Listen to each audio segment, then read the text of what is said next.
Hi friends, welcome back to my YouTube channel Vinu Halli life ಕೋಟೆನಾಡು ಚಿತ್ರದುರ್ಗ. ನಾನು ನಿಮ್ಮ ಮನೆ ಮಗಳು. ನಾವಂತೂ ಚೆನ್ನಾಗಿದ್ದೀವಿ, ನೀವು ಚೆನ್ನಾಗಿದ್ದೀರಾ ಅಂದ್ಕೊಂಡು ಇವತ್ತಿನ ಲಾಗ್ ಸ್ಟಾರ್ಟ್ ಮಾಡೋಣ. ಇದು ಬಂದುಬಿಟ್ಟು ಹಬ್ಬಕ್ಕೂ ಮುಂಚೆನ ಲಾಗು, ಹಬ್ಬಕ್ಕಿಂತಲೂ ಒಂದು 10 ದಿನ ಮುಂಚೆ ಮಾಡಿರೋಂಥ ಲಾಗು. ಮಧುರನ ಮನೆಗೆ ಕರ್ಕೊಂಡು ಬರೋಕ್ಕೆ ಹೋಗ್ತಾ ಇರೋವಂಥ ದಿನ ಮಾಡಿರೋವಂಥದ್ದು. ನೋಡ್ತಾ ಇರ್ಬೋದು, ಎಲ್ಲ ಮಕ್ಕಳು ಎಷ್ಟು ಚೆನ್ನಾಗಿ ಅಪ್ಪ ಅಮ್ಮನ ಜೊತೆ ಮನೆಗೆ ಹೊರಡೋಕ್ಕೆ ಸಿದ್ಧರಾಗಿದ್ದಾರೆ. ನನಗಂತೂ ಒಂದು ಕ್ಷಣ ನನ್ನ ಮಗಳನ್ನ ಎಷ್ಟೊತ್ತಿಗೆ ನೋಡ್ತೀನಿ ಅಂತ ಅನ್ನಿಸ್ಬಿಟ್ಟಿತ್ತು. ಯಾಕಪ್ಪ ಅಂತ ಹೇಳಿದರೆ ತುಂಬ ಕಾತರದಿಂದ ಕಾಯ್ತಾ ಇದ್ಲು ನನ್ನ ಮಗಳು. ನೋಡ್ತಾ ಇರ್ಬೋದು, ಬ್ಯಾಗುಗಳು ಎಲ್ಲ ಮಕ್ಕಳು ಅಷ್ಟೇ ಇದೇ ರೀತಿ ಕಾಯ್ತಾ ಇದ್ದಾರೆ. ನನಗೆ ಕೂಡ ನನ್ನ ಮಗಳು ನಾನು ಎಷ್ಟೊತ್ತಿಗೆ ನೋಡ್ತೀನಿ ಅನ್ನೋವಂಥದ್ದು. ಯಾಕಂದರೆ ಬೆಳಗ್ಗೆನೇ ಫೋನ್ ಮಾಡಿದ್ಲು, ಅಮ್ಮ ಬೇಗ ಬಾ, ಎಲ್ಲರೂ ಹೊರಡ್ತಾ ಇದ್ದಾರೆ, ಇವತ್ತು ಲಾಸ್ಟ್ ಎಕ್ಸಾಮ್ ಅಂತ. ಎಕ್ಸಾಮ್ ಎಲ್ಲ ಮುಗ್ದಿದೆ. ವೇದ ಪಾಪು ನಾನು ಬಂದಿದ್ದೀವಿ, ಬಸ್ಸಿಗೆ ಬಂದಿರೋವಂಥದ್ದು, ಕಾರಲ್ಲೇನು ಬಂದಿಲ್ಲ.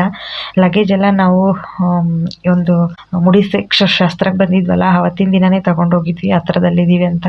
ಇನ್ನು ಬಂದ ತಕ್ಷಣ ಮಧುರ ಇರಲಿಲ್ಲ, ಅವರು ಮೇಡಮ್ ಹತ್ರ ಸೈನ್ ಮಾಡಿಸ್ಕೊಬರಕ್ಕೆ ಹೋಗಿದ್ಲು. ವೇದ ಪಾಪು ನಾನು ಈ ಥರ ಅವಳ ಬೆಡ್ ಮೇಲೆ ಕೂತಿದ್ವಿ. ಮಕ್ಕಳೆಲ್ಲ ಹೊರಡ್ತಾ ಇದ್ದಾರೆ, ಸ್ವಲ್ಪ ಗಜಿಬಿಜಿ ಮಾಡ್ಕೊಂಡ್ಬಿಟ್ಟಿದ್ದಾರೆ. ಹೊರಡೋ ಸಮಯದಲ್ಲಿ ಎಲ್ಲರೂ ಹೋಗಿದ್ದಾರೆ. ಇನ್ನೊಂದು 4 5 ಜನ ಇರ್ಬೋದು ಅಷ್ಟೇ.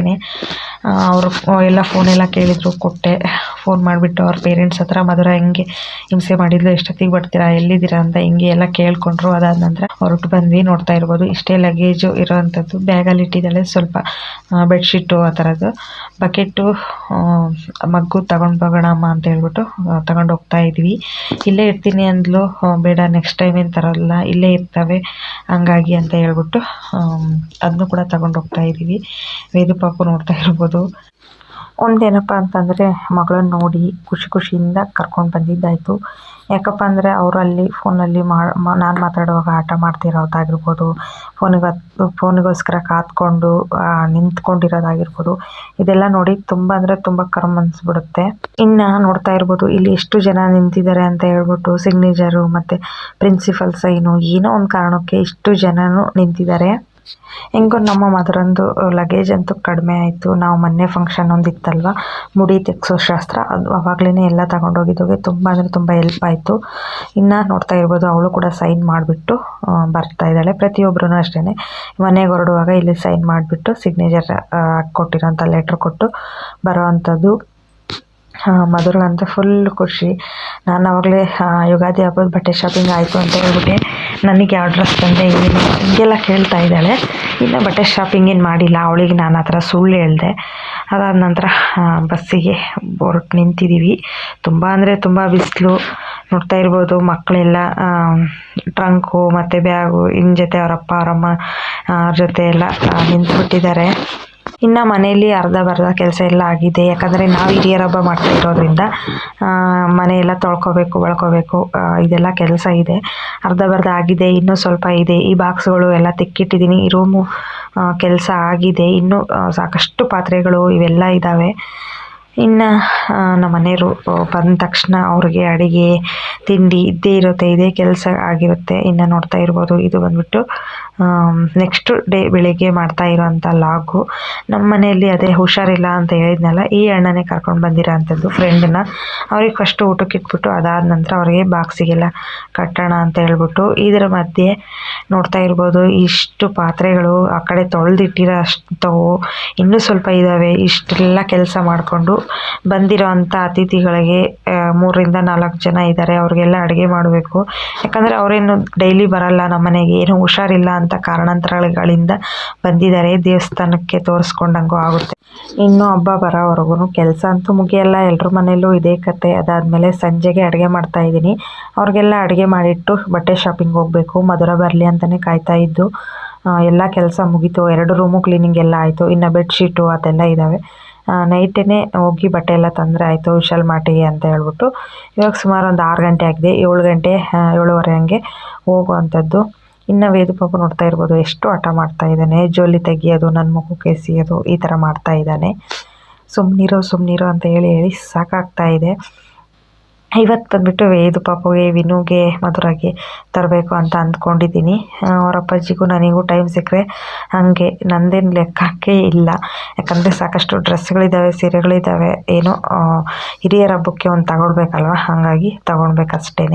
ಇವಾಗ ಬಂದುಬಿಟ್ಟು ಬದನೆಕಾಯಿ ಸಾಂಬಾರು ಮಾಡ್ಕೊಳ್ಳೋಣ ಅಂತ ಮಾಡ್ಕೊತಾ ಇದ್ದೀನಿ. ನಾವು ಊಟ ಮಾಡೋವಂಥದ್ದು ಲೇಟು, ನಮಗೋಸ್ಕರ ಅಲ್ಲ ಇವತ್ತಿನ ದಿನ ಅಡುಗೆ ಬೇಗನೆ ಮಾಡ್ತಾಯಿದ್ದೀನಿ. ಯಾಕಪ್ಪ ಅಂತ ಹೇಳಿದರೆ ಅವಣ್ಣ ಫ್ರೆಂಡನ್ನು ಕರ್ಕೊಂಡು ಬಂದಿದ್ರಲ್ಲ, ಹುಷಾರಿಲ್ಲ ಅಂತ ಹೇಳ್ಬಿಟ್ಟು ಅವ್ರು ಸ್ವಲ್ಪ ಬೇಗನೆ ಅಂತೆ ಊಟ ಮಾಡೋ ಅಂಥದ್ದು. ಮಧ್ಯಾಹ್ನ ಊಟ ತಗೊಂಡು ಹೋಗಿ ಬರೋಲ್ಲ, ಅಲ್ಲೇ ಏನಾದರೂ ತಿಂತೀವಿ ಅಂತ ಹೇಳ್ಬಿಟ್ಟು ನೈಟ್ ಊಟಕ್ಕೆ ಬಂದು ತಗೊಂಡು ಹೋಗ್ತಾರೆ. ನೋಡ್ತಾ ಇರ್ಬೋದು, ಇವತ್ತು ಪ್ರತಿದಿನ ಮಾಡೋದಕ್ಕಿಂತ ಜಾಸ್ತಿನೇ ಕಾಯಿ ಎಲ್ಲ ಹೆಚ್ಕೊಂಡು ಸಾಂಬಾರೆಲ್ಲ ಮಾಡ್ಕೋಬೇಕು. ಇನ್ನು ಅಲ್ಲಿಂದ ಸಂಜೆಗೆ ಸಂಜೆ ಅಲ್ಲ, ಒಂದು 7-7:30 ಆಗಿದೆ. ಈ ಟೈಮಲ್ಲಿ ಶಾಪಿಂಗ್ ಹೊರಟಿದ್ದೀವಿ. ಮತ್ತು ಸ್ವಲ್ಪ ಬಕೀಟು ಫುಡ್ಡು ಎಲ್ಲನೂ ಅಲ್ಲೇನು ಕಾಣಿಸ್ತಾ ಇತ್ತು ಅದೆಲ್ಲನೂ ಪಟ್ಲಿ ಮರಿಗೆ ಇಡೋ ಅಂಥದ್ದು. ಇನ್ನು ನೋಡ್ತಾ ಇರ್ಬೋದು ಹಬ್ಬದ ಬ್ಯುಸಿ, ಎಷ್ಟು ಜನ ಇದ್ದಾರೆ ಅಂದರೆ ಸುಮಾರು ಜನ ಇದ್ದಾರೆ, ಸಖತ್ತು ರಶ್ಶು. ಅದಾದಮೇಲೆ ಮಧುರಾಗೆ ವೇದು ಪಾಪುಗೆ ಬಟ್ಟೆ ತಗೊಂಡು ಅದಾದಮೇಲೆ ಲಾಗ್ ಕಂಟಿನ್ಯೂ ಮಾಡ್ತಾಯಿದ್ದೀನಿ. ಯಾಕಪ್ಪ ಅಂತ ಹೇಳಿದ್ರೆ ಒಳಗೆ ಹೋದರೆ ಗಡಿ ಬಿಡಿ, ಏನು ತಗೋಬೇಕು ಏನು ಬಿಡಬೇಕು, ನನ್ನ ಹೆಲ್ಪಿಗೆ ಬೇರೆ ಯಾರೂ ಇಲ್ಲ. ಮಧುರ ಬರೀ ವೇದು ಪಾಪನ ಎತ್ಕೊಳೋದೇ ಆಗಿರುತ್ತೆ. ಯಾಕಪ್ಪ ಅಂತ ಹೇಳಿದ್ರೆ ವಿಶಾಲ್ ಮಟ್ಟಿಗೆ ಹೋದ್ವಿ ಅಂದರೆ ನಮ್ಮ ಕೈಗೆ ಸಿಗೋಲ್ಲ, ಏನು ಮಾಡೋದು. ಇನ್ನು ಅಲ್ಲಿಂದ ಅವ್ರ ಅಪ್ಪಾಜಿಗೆ ಬಟ್ಟೆ ತಗೊಂಡು ವಿನುಗೂ ತಗೊಂಡ್ಬಿಟ್ಟು ನೋಡ್ತಾ ಇರ್ಬೋದು ಬಂದು ಹೊರಗಡೆ ನಿಂತ್ವಿ. ಸಖತ್ತು ಜೋರು ಮಳೆ. ಇದು ನಮ್ಮ ವರ್ಷದ ಮೊದಲನೇ ಮಳೆ ಅಂತಲೇ ಹೇಳ್ಬೋದು. ಹಬ್ಬ ಇನ್ನು 4 ದಿನ ಇದೆ ಅಷ್ಟೇ, ಎಷ್ಟು ಮಳೆ ಬರ್ತಾ ಇದೆ ನೋಡ್ತಾ ಇರ್ಬೋದು. ಯುಗಾದಿಗೆ ಹೊಸ ಮಳೆ, ಹೊಸ ವರ್ಷ, ಏನೋ ಒಂಥರ ಖುಷಿ. ಹೊಸ ಮಳೆ ಆಗಿರೋದ್ರಿಂದ ನೆನಿಬೇಕು ಅನ್ನೋ ಥರ ಫೀಲ್ ಆಗ್ತಾ ಇದೆ. ಟೈಮ್ ಬಂದು ಸುಮಾರು 10:30 ಆಗಿದೆ. ಅಷ್ಟೊಂದು ಯಾರೂ ಜನ ಇಲ್ಲ. ಮಳೆ ಬಂದಿದ್ದ ತಕ್ಷಣ ಚಿಲ್ಲಾಬಿಲ್ಲಿ ಆಗೋಗ್ಬಿಟ್ರು. ಅಲ್ಲಿಂದ ನಮ್ಮ ಮನೆಯವ್ರು ಕಾರ್ ಪಾರ್ಕಿಂಗ್ ಮಾಡಿದ್ರಲ್ಲ, ಅಲ್ಲಿಂದ ತಗೊಂಡು ಬಂದರು. ಅದಾದ ನಂತರ ಕಾರಲ್ಲಿ ಹತ್ಕೊಂಡು ಹೋಗ್ತಾ ಇದ್ದೀವಿ. ಕಾರ್ ಇರೋದಕ್ಕೆ ನೈಟೇ ಶಾಪಿಂಗ್ ಬರೋ ಹಾಗೆ ಆಯಿತು. ಇನ್ನು ನಾನು ಮಧುರ, ವೇದು ಪಾಪು ಮತ್ತು ಅಣ್ಣ ಒಬ್ಬರು ಬಂದಿದ್ದಾರೆ, ನಮ್ಮ ಮನೆಯವ್ರ ಫ್ರೆಂಡು. ತುಂಬ ದಿನಗಳಿಂದ ಫ್ರೆಂಡು ವೇದು ಪಾಪುನ ಇರಿಸ್ಕೊಳಕ್ಕಂತಲೇ ಕರ್ಕೊಂಡು ಬಂದಿದ್ವಿ ಅಣ್ಣನ. ಬಟ್ ಅವ್ನು ಮಾತ್ರ ಇರ್ತಾ ಇಲ್ಲ. ಅಣ್ಣನೇ ಎದುರಿಸಿ ನಾನು ನಿಮ್ಮ ಜೊತೆನೇ ಬರ್ತೀನಿ ಅಂತ ಇದ್ದಾನೆ. ವೇದು ಪಾಪುಗೂ ವಿನುಗೂ ವಿಶಾಲ್ ಮಾರ್ಟಲ್ಲಿ ಬಟ್ಟೆ ತೊಗೊಂಡ್ವಿ. ವೇದು ಪಾಪುಗೂ ಮಧುರಾಗೂ ವಿಶಾಲ್ ಮಾರ್ಟಲ್ಲಿ ಬಟ್ಟೆ ತೊಗೊಂಡ್ವಿ. ಮತ್ತು ಅವ್ರ ಅಪ್ಪಾಜಿಗೂ ವಿನುಗೂ ಬೇರೆಯಲ್ಲಿ.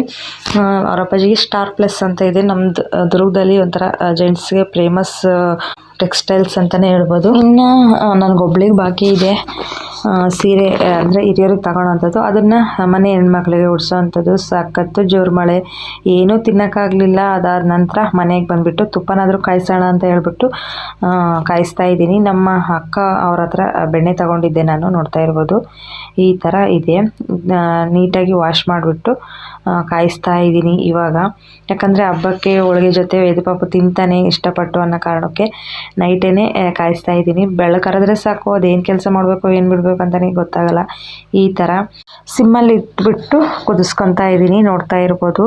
ಮಧುರ ಬಂದುಬಿಟ್ಟು ಸ್ವಲ್ಪ ಹೈ ಫ್ಲೇಮ್ ಇಟ್ಬಿಟ್ಟಿದ್ದಾಳೆ, ಹಂಗಾಗಿ ಸ್ವಲ್ಪ ಉಕ್ಕೋಗ್ಬಿಡ್ತು. ಅಲ್ಲಿಂದ ನುಗ್ಗಿ ಸೊಪ್ಪು ಕಿತ್ಕೊಂಡು ಬರೋಕ್ಕೆ ಅಂತ ಹೋಗಿದೆ. ನೋಡ್ತಾ ಇರ್ಬೋದು ಎಲೆ ಮತ್ತು ಉಪ್ಪು, ಬೆಳ್ಳುಳ್ಳಿ, ಒಂದು ಮೆಣಸು ಜಜ್ಜಿ ಹಾಕ್ಕೊಂಡಿದ್ದೀನಿ, ಒಂದು ಬ್ಯಾಡಗಿ ಮೆಣಸಿನ್ಕಾಯಿ ಹಾಕ್ಕೊಂಡಿದ್ದೀನಿ. ಇದೇ ಥರ ನಮ್ಮ ಅಜ್ಜಿ ಮಾಡ್ತಾ ಇದ್ದಿದ್ದು, ಅದೇ ಥರ ನಾವು ಕೂಡ ಮಾಡ್ತಾ ಇದ್ದೀವಿ. ನೆಕ್ಸ್ಟ್ ವಿಡಿಯೋದಲ್ಲೇ ಪ್ರೊಸೆಸಿಂಗ್ ಆಗಿ ನಾನು ತೋರಿಸ್ತೀನಿ ಯಾವ ಥರ ಏನು ಅಂತ. ಇದಾಗಿತ್ತು ಫ್ರೆಂಡ್ಸ್ ಇವತ್ತಿನ ವಿಡಿಯೋ. ದಯವಿಟ್ಟು ವಿಡಿಯೋ ಯಾರೆಲ್ಲ ನೋಡ್ತಾ ಇದ್ದೀರಾ ಸಬ್ಸ್ಕ್ರೈಬ್ ಆಗಿಬಿಟ್ಟು ವಿಡಿಯೋ ನೋಡಿ. ಈ ವಿಡಿಯೋ ಇಷ್ಟ ಆದರೆ ಒಂದು ಲೈಕ್ ಮಾಡಿ, ನಿಮ್ಮ ಫ್ಯಾಮಿಲಿ ಆ್ಯಂಡ್ ಫ್ರೆಂಡ್ಸಿಗೆಲ್ಲ ಶೇರ್ ಮಾಡಿ, ಅವರು ಕೂಡ ವಿಡಿಯೋ ನೋಡಿ ಸಪೋರ್ಟ್ ಮಾಡಲಿ ಅಂತ ಕೇಳ್ತಾ ಇವತ್ತಿನ ಈ ವಿಡಿಯೋ ಇಲ್ಲಿಗೆ ಮುಗಿಸ್ತಾ ಇದ್ದೀನಿ. ಎಷ್ಟು ಕೆಲಸ ಮಾಡಿದ್ರು ಮನೆ ಕೆಲಸನೇ ಮುಗೀತಿಲ್ಲ, ಈ ಥರ ಆಗಿಬಿಟ್ಟಿದೆ ಹಬ್ಬದ ಕೆಲಸ. Thank you for watching. Thank you to all. Bye, good night.